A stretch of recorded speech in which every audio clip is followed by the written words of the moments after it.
കഴിഞ്ഞ 60 വർഷമായി തെരഞ്ഞെടുപ്പ് പോസ്റ്ററുകൾ അച്ചടിക്കുകയാണ് മലപ്പുറം കുറ്റിപ്പുറം സ്വദേശി 78-കാരനായ മുത്തുണ്ണി.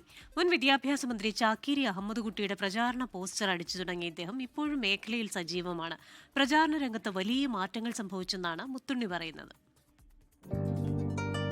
തദ്ദേശ തെരഞ്ഞെടുപ്പ് സജീവമായതോടെ മുത്തുണ്ണി പ്രിന്റിംഗ് തിരക്കിലാണ്. 6 പതിറ്റാണ്ട് പഴക്കമുണ്ട് മുത്തുണ്ണിയുടെ അച്ചടി മഷിക്ക്. സ്കൂൾ പഠനകാലത്ത് സീനിയേഴ്സ് പ്രിന്റേഴ്സ് എന്ന സ്ഥാപനത്തിൽ സഹായി ആയാണ് തുടക്കം. 1968 കുറ്റിപ്പുറം പഴയ പോലീസ് സ്റ്റേഷന് സമീപം സബീന പ്രിന്റേഴ്സ് എന്ന പേരിൽ ആദ്യമായി സ്ഥാപനം തുടങ്ങി. കാലുകൊണ്ട് പ്രവർത്തിക്കുന്ന ട്രെഡിൽ പ്രിന്റിംഗ് മെഷീനിലായിരുന്നു തുടക്കം. പിന്നീട് സിലിണ്ടർ പ്രിന്റിംഗ് മെഷീനിലേക്കും അതിനുശേഷം ഓഫ്സെറ്റ് പ്രിന്റിലേക്കും 4 വർഷം മുൻപ് ഡിജിറ്റലിലേക്കും മാറി. മുൻ വിദ്യാഭ്യാസ മന്ത്രിയും മുസ്ലിം ലീഗ് നേതാവുമായ ചാക്കീരി അഹമ്മദ് കുട്ടിയുടെ പ്രചാരണ പോസ്റ്റർ അടിച്ചായിരുന്നു തുടക്കം. മുത്തുണ്ണി കുറ്റിപ്പുറം പഞ്ചായത്തിലേക്ക് മത്സരിച്ചപ്പോൾ സ്വന്തം പോസ്റ്ററും അച്ചടിച്ചിറക്കി. 1962 സ്വന്തമായിട്ട് തുടങ്ങി.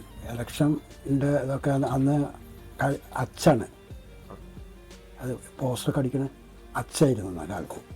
ആ കാലത്ത് പോസ്റ്റർ, ചിഹ്നങ്ങൾ ഇതെല്ലാം അടിച്ചിരുന്നു. പിന്നെ മറ്റുള്ള എല്ലാ ബുക്കുകൾ അങ്ങനെയുള്ള വർക്കുകളൊക്കെ ചെയ്തിരുന്നു.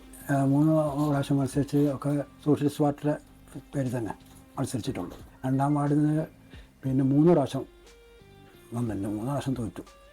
ചെറിയ വോട്ടിനാണ് തോറ്റുപോയത്. അസുഖങ്ങൾ അലട്ടുന്നുണ്ടെങ്കിലും മുത്തുണ്ണി എല്ലാ ദിവസവും പ്രസ്സിലെത്തും. ഇപ്പോൾ മേൽനോട്ടമാണ്. മക്കളും മരുമക്കളുമാണ് സ്ഥാപനം നടത്തുന്നത്. മുത്തുണ്ണി പ്രജാ സോഷ്യലിസ്റ്റ് പാർട്ടിയുടെ ജില്ലാ ഭാരവാഹിയായിരുന്നു. 3 തവണ കുറ്റിപ്പുറം പഞ്ചായത്തിലേക്ക് മത്സരിച്ചു. പിന്നീട് NCPയിലേക്ക് മാറി. സമീർ ബിൻ കരീം, 24, തിരൂർ. ലോകത്തെവിടെയായാലും ഏത് സമയത്തും 24 വാർത്തകളും ഓഗ്മെന്റഡ് റിയാലിറ്റി പാക്കേജുകളും എക്സ്പ്ലെയിനറുകളും വിശദമായി കാണാൻ ഞങ്ങളുടെ യൂട്യൂബ് ചാനൽ നിങ്ങൾക്ക് സബ്സ്ക്രൈബ് ചെയ്യാം.